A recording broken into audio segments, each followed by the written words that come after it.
Hello, everybody. Really great to see you all once again. Do drop your hellos in the chat. I'm going to do the same now. Hello, everyone. But yeah, really great to see you all. Really glad that you were able to join today on this Friday, the last day of the week. So yeah, great to see you all here. I see Nandit in the chat as well, our speaker for today. So I will invite you to the stage and Ravish as well. We actually have two speakers today, so we're really lucky. We are ending the week on a high, so I'm just going to invite them both up to the stage. We'll give it another 30 seconds or so for any late joiners to come, and then I'd love to hand over to get things started. But Nandit, how are you? Great to see you again. Yeah, I'm doing good. So glad to be here again. And how are you doing? Yeah, I'm really well, thank you. Ravish, good to see you too. Hope you're well. Yeah, hello, good to see you. Perfect. Cool. Well, hopefully most people have joined now. But as I said, really great to see you all again. Really glad that you've been able to join us. And today we have the Lighthouse team back. I'm sure you'll all have met Nandit at the launch event where you've spoken previously. So it's really great to have the team back for their session today. But yeah, we do hope you've all enjoyed the workshops this week and a really great effort on all of your attendances. It's great to see so many of you here and active in the chat as well. But I don't want to take up too much of anyone's time, so I'd love to hand over straight to Nandit and Ravish to kick off their session today. Awesome. Thank you. So let me share my screen. Um, Entire screen. Let's do that. And hopefully you can see my slides that I have in here. Yes, I can see that now. Full screen. Perfect. Good to go. Cool. Awesome. Hello and welcome everyone. We are Team Lighthouse, and like our main goal and like long-term vision is to build permanent and secure storage for the world's data powered by Web3. And Lighthouse enables essentially perpetual storage, which enables users to store their data long term. And our SDKs, which is for developers underlying, allows developers to build programmable storage on top of Filecoin Virtual Machine, FVM, which is what this hackathon core theme is about. And then using Lighthouse, developers can also store private data, do encryption, and build token gated applications. So the Lighthouse suite of products contain of four offerings. One is Lighthouse Files. Lighthouse Files is a very easy to use UI that even a normal person, like a Web2 audience, can even go and use and upload their files to the decentralized web. And I'll also show a demo of it after this. And then Lighthouse SDK is the prime SDK for developers to interact with all the storage, encryption, even like Filecoin virtual machine related functionalities that you need to use during your hackathon journey in these 3 weeks.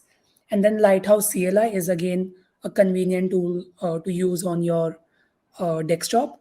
And then we have a fourth, what we call as Lighthouse Coverage. It is our encryption and access control SDK, which primarily allows you to build token gated applications. Interestingly, we have already integrated Lighthouse Coverage, our token gating SDK, in our core SDK, which is the Lighthouse SDK. So when you are interacting and you want to store private data, you can directly do through this core SDK on itself. But yeah, like the key theme is we want you all to build on FVM and using Lighthouse because it's the first set of tools and SDKs that makes your job super easy to store on Filecoin and use Filecoin Virtual Machine, enabling applications like data DAOs, data derivatives. You can build some interesting application like on-chain data insurance market. Like many want to use our token gated functionality to build token gated dApps where you want, let's say, a set of community to view files and resources. And then you can even use it for very simple use cases like storing your NFTs, and that could be as simple as a JPEG, like a image file, and it could be even like a 4K video and streaming that. So all file types are supported when you want to store data on Filecoin using Lighthouse. And then again, you are free to use your creativity to come with a, I would say, wild idea and surprise everyone on your innovation. So what we will do in this session is go through three things. One is Lighthouse Files, which is a very easy to use UI. It will give you a good like overview on what's happening with Lighthouse SDKs. And the second one is our token gated. So we will briefly touch the documentation for it because we've already done many sessions on that in the past, and we'll link to that in our documentation.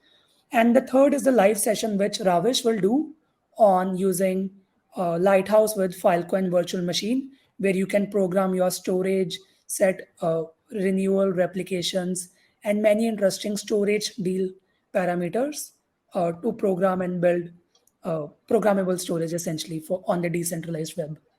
So let's go to this Lighthouse Files to start off with. So this is how it looks like. It's on this URL files.lighthouse.storage, and you can log in easily using your email, even your MetaMask, EVM, Solana, Google GitHub wallets. So let's choose the EVM one right now. So yeah, I just connected my MetaMask, and as you can see on the dashboard, I can see all the files.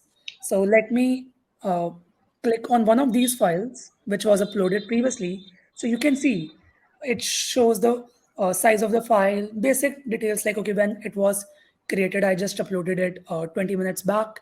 And this is the IPFS CID, and this is the Filecoin storage deal where this file lies. And I can also check that, okay, this is live on the Filefox Explorer, like I would check any transaction on Ethereum and Polygon chain. So let me try and upload a new file right now.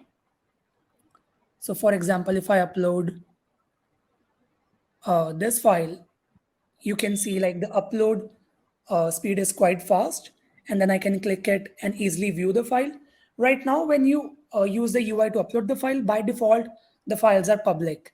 But you can even go a step further and turn on this encryption. And when you do that, uh, the file that you will upload will be an encrypted file. So now if I upload the same file again, it should ask my wallet signature to sign to authorize that yes, this is the right wallet address. Uh, uploading the file, then it gives me a message that okay, file upload success. And then if I click, you can see like it's a lock icon here and it says encrypted, so it's an encrypted file essentially. And if I click on it, I sign once from my wallet again to authorize that yes, I am the right user. And again, this signature won't be required every time while decrypting. Once it required, but next time it won't be required. And then I can easily view the file and download it from here. So all of these functionalities you can do it from our SDK. Like you can store your data, upload it to IPFS, upload it to Filecoin, upload an encrypted file. All of these things can be done. Now, one interesting thing that could be very interesting for you guys to build on, because we have a hackathon bounty for that, is token gating. So what does token gating mean? Is like, first of all, I can upload an encrypted file, and then I can apply an access control condition on it. And that applying access control condition could be of four types primarily, which could be a standard contract, which is ERC20 or ERC721. It could be a custom contract that you wrote, you deployed, and then you can refer to that. It could be the native chain token, let's say Ethereum token on Ethereum chain or Polygon token on Polygon chain. Or you can also encrypt and apply access control on the basis of time. That let's say you want a file to be opened 6 months from now, but before that, nobody should be able to access the file. And to log in, not just you can use your wallet signatures, but you can go one step further using your fingerprint and face ID using passkey, and that will allow you to encrypt and decrypt content through our SDK. Yeah, so let's see this live here on the UI. So for example, this is a private file, and as you can see, like there's a lock icon here. So there is this like a tiny button here which says access control. So what I can do here is to show the token getting an action, add a condition. And what this condition I can mention is that I want, let's say, Pudgy Penguin NFT owners to view this file. So I can select Ethereum as a chain because that's where Pudgy Penguin NFT collection lies. And it's a ERC721 token. And then I can go to something like OpenSea, like go to one of these collections like Pudgy Penguin, open up Pudgy, and then go to this section where I can get the contract address of Pudgy NFT collection. I can copy this contract address and then I can come back here and enter this contract address here. And I can mention a condition that if somebody owns more than or equal to one of these NFT, then they can access this file. And I can even add multiple conditions. Let's say I can add a condition where I want one Pudgy Penguin and 1,000 file coins in your wallet, and then only you can access the file. So something like that complex logic can be made. So right now we are just applying one condition, which is Pudgy NFT ownership. And when I click on this create access condition, I sign again from my wallet, and then the condition is applied. So now, without me even sharing the private key of this file, if I share this link to anyone who owns more than one Pudgy Penguin NFT in their wallet, they should be able to decrypt and view the file content like this. So this is a feature which many of you can use in, let's say, your DataDAO's application to restrict access and then give on demand of some on-chain condition as well. And just to mention the documentation, we have these conditions in our documentation that you can easily refer to, like NFTs, custom contract, native chain token, and time-based. And some examples like how would you go about doing fingerprint or face ID login using pass key and token getting. So these things you can refer to here. So now let's move on to a live demo that Ravish can show. And the key theme is to demonstrate programmability with FVM via Lighthouse. So I'll stop sharing my screen and let Ravish take over the screen. Yeah, disable screen sharing. Yeah, thanks, Nandit. So I'm sharing my screen.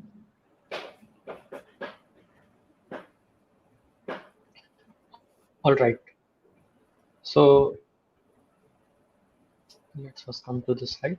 So let's see how to do programming with FVM and using Lighthouse. So we will discuss two methods.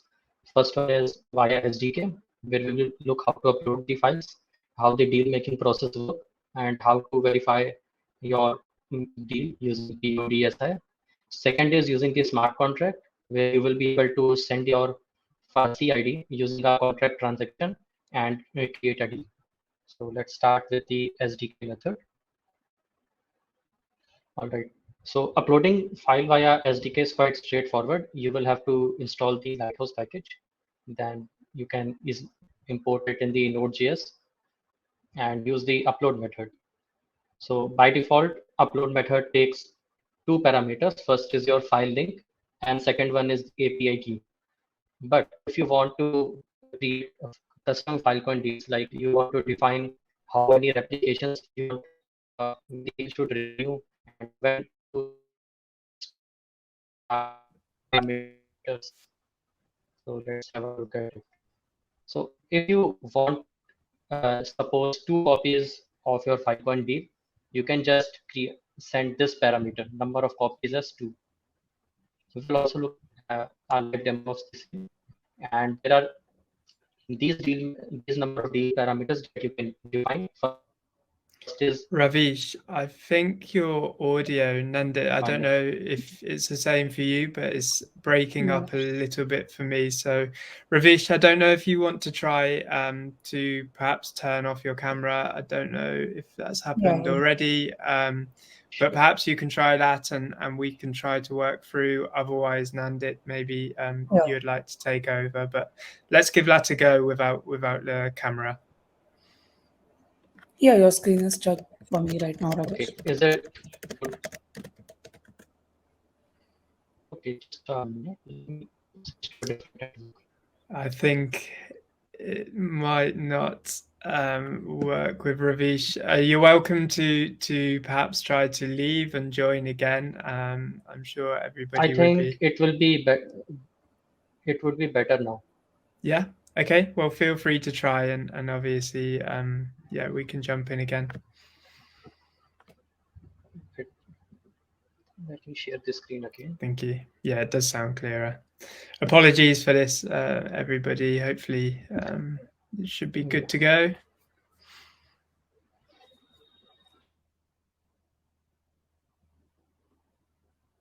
Clear now? Yes, we can see. Yeah. Okay. So let's start looking at the SDK method for creating a Filecoin deal. So if you just want to upload a file directly to Lighthouse, you can use the upload method, provide the file link and your API key, and the file will get uploaded. By default, using this method, you will get deals on the mainnet. For creating custom deals, you will have to provide the deal parameters. So you can do it using the deal param. You can create a object and define the deal parameters. So for example, number of copies. So number of copies define how many replication of the same file has to be created with different miners. You can also define the repair threshold. So repair threshold is after means how many epochs. If the miner stops submitting the proof of your file, the deal can be considered as dead and a new deal has to be created with a new miner. Next is the renew threshold. So how much means epochs before the deal is getting expired, you want the deal to renew. So if suppose the deal is getting expired 1 month after, so you can set like 10 days back create a new deal for the same file. Next is you can define your own miner. So if you want to create deal with a miner of your choice, you can just provide a miner ID. Network for creating custom deals right now, these are only supported on calibration network. So it is necessary to provide network as calibration for having these custom deals working. Next is the add mock data. So what this parameter does is, so right now it works like this. So a Filecoin miner uh, usually has a certain limit below which it won't accept your file for deal. Because it's not profitable even for the miner. So what happens is we will add a mock file along with your file. So if your file is suppose 500 KB, you can define what should be the size of the mock file. So if I attach a 1 MB file with your 500 KB file, then it becomes like good for miner to accept and create a Filecoin deal. So this parameter by default has a value of 2 megabytes and you can change it accordingly. Next is let's have a look at how it works. So I have taken a file. This is the file path. API key is in my env variable. So I have defined the deal parameters, number of copies. Let's say I can have it 2. Repair threshold is right now I've defined null, but you can have your value like 2,880 epochs are on an average happening in Filecoin per day. So accordingly, you can make your calculations of how many days you want to use and define the epochs for your repair and renew. So let's say after 10 days, so 2880 and renew after again 10 days. Then I have taken one of the miners and I have set the network as the calibration. All of these code examples are also linked in the documentation. So I will show you later. Next is node scripts, ras. Okay, sorry, st upload. So once the file is uploaded, you will get something like this. So the name of the file which you uploaded, the hash, which is the CID file hash, and the file size, which means the file is successfully uploaded. Now let's see how you can see the deal of that file. Okay, also just to mention below in the code example, I have commented out some other miners. So this one is for demonstration. This miner will definitely pick up your deal, but there are some other miners also in the testnet which are picking up the deal, and right now there are 4 in the testnet. So you can create deals with these 4 miners. Now let's come to PODSI. And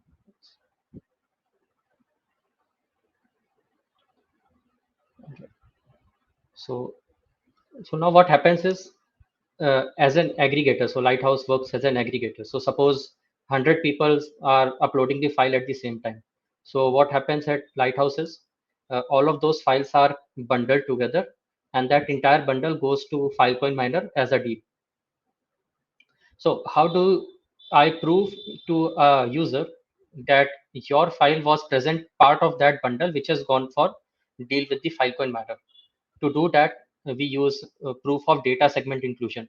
So the file which you uploaded is a data segment, and PODS is like providing the proof of that particular data segment, that it is included in the Filecoin deal, which is shown by Lighthouse. So it works like that. If you want to have a look at the PODSI of a particular file, so you can directly call this API. There is a get proof API, and the response will look like this. All right, so you get the PCID of the entire bundle, then you get the piece size of the bundle, and the car file size that went to the miner. Then in the proof, you get the PCID of the piece that you uploaded. Then this is the file proof. So in the file proof, you get the inclusion proof, the verifier data, and index records, which contain checksum and other stuff. And then you get the deal info also here. So for this particular file, deal is created with 2 miners whose miner ID is 7819 and 7840. And these are the deal UUIDs. These deals can be verified on chain using Filefox. So if I go to,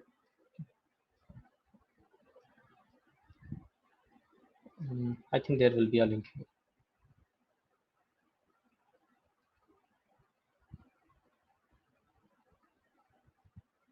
Okay. So if I go to Filefox, I will have to select calibration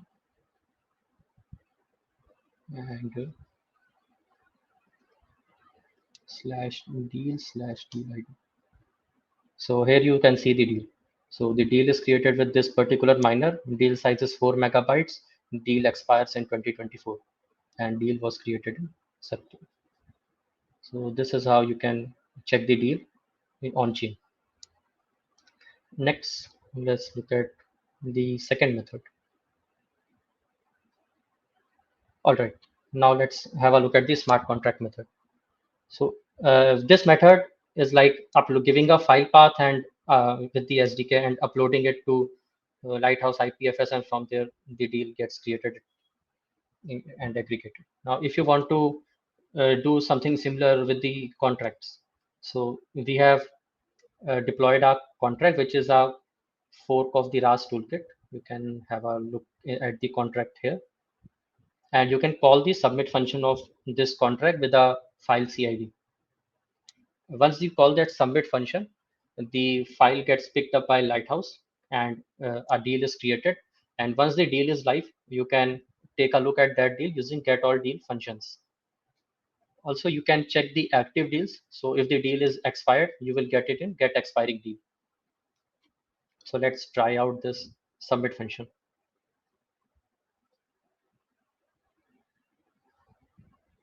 So function is quite simple. You just need to create a signer object. Next is you take the contract. This is the contract, and ABI is imported. We get the contract object, and here we have provided the CID converted into hex, and using the submit function, the CID is sent as a transaction. Let me clear it and more.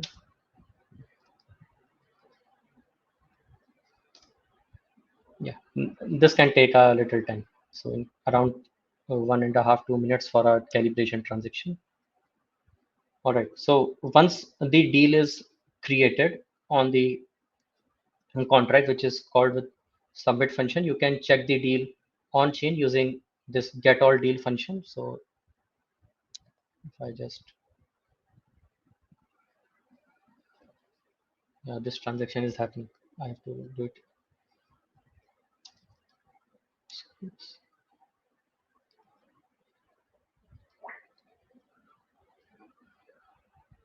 Yeah, so you get deals in this format. You will have to do a parsing. A simple sample parse code is provided in this particular repo. We are just going to refer. Let me just go to next. Okay, now once you create a transaction with contract using the submit function, uh, RAS is not activated. By RAS, I mean the replication and the renew does not get directly attached with your CID. For that, you will have to call the Lighthouse aggregator hosted RAS service and register that particular CID there. So if I go to the RAS worker, so RAS is like a service hosted by Lighthouse. Anyone can host it himself and do this renew and replication jobs. And they will just have to submit the CID here, and then the replication and renew will get attached for that particular CID. So here, two functions are provided to the developers. First is the register job, where you provide the CID along with different deal parameters. These are optional. This is mandatory to register a job for that particular CID, and based on these parameters, your deal will get managed. How many replication? What is the job type? Is it a renew job, a replication job, or both of them? When the deal should get expired? Who is the aggregator? Right now, we are the aggregator, and after, how many epochs before the expire means X end date should the deal get renewed?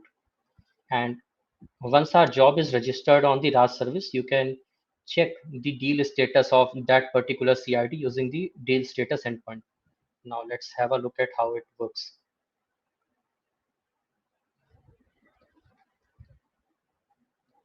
Yeah, so the transaction is also done. So once the transaction is done, you get a transaction ID. This is just a counter, it keeps incrementing. So, and next is your CID as the event. All right, we were on RAS.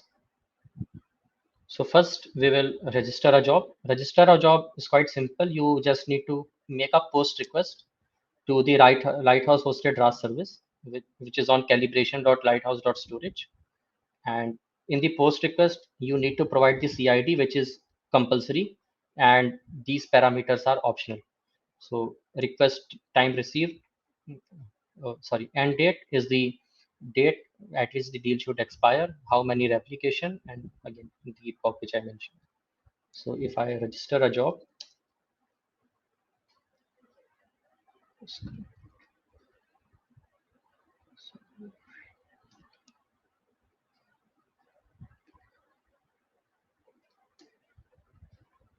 so you get a simple message that job is registered. So once our job is registered, you just need to wait for 20-25 minutes for your file to get bundled, sent to the Filecoin miner, and deal to show up. And once a deal is live, you can view it on deal status URL, and it will work like this.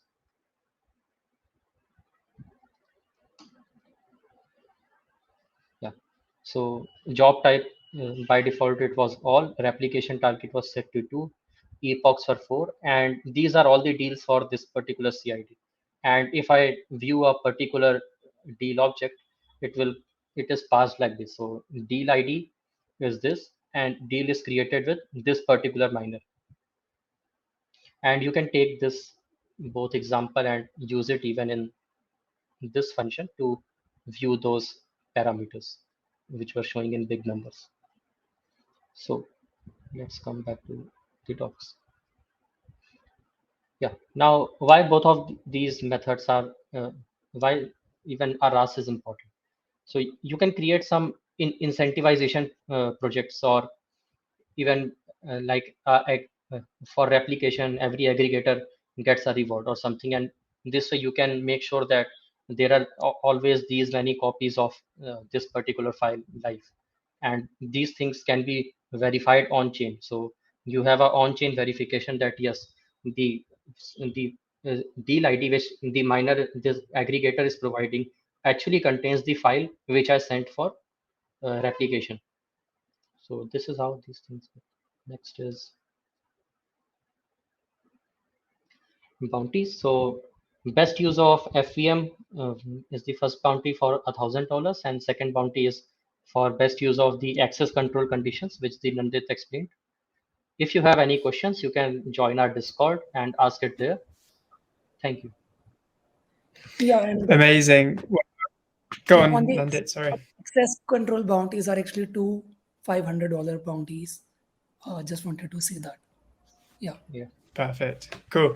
Well, yeah, thank you both so much for taking the session today. I think we've all seen how active the chat has been, and you've been answering lots of questions in that chat, which is really great. So for anybody who didn't get their question in now, or if you're watching the recording, you can also ask your questions in the Discord zone, as Nandit mentioned, and I've dropped a link here in the chat also. So, but yeah, just one final time, on behalf of everybody here, I'd love to thank our two speakers from Lighthouse for a really incredible session.